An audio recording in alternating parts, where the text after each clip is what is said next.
या व्हिडिओमध्ये आपण पाहणार आहोत पुणे पोलिसांची कारवाई कशा प्रकारे या उपद्रव माजवणाऱ्या लोकांवर झालेली आहे।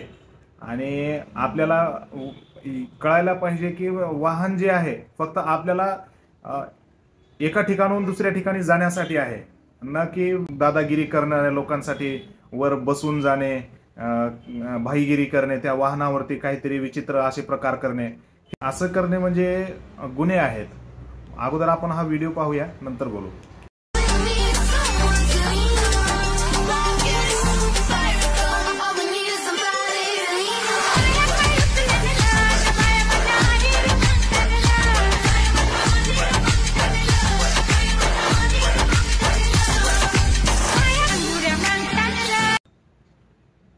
सगळं व्यवस्थित कार्यक्रम चालू होता, पण तेवढ्यात पोलिसांनी येऊन सगळं कार्यक्रम विस्कळीत केलंय।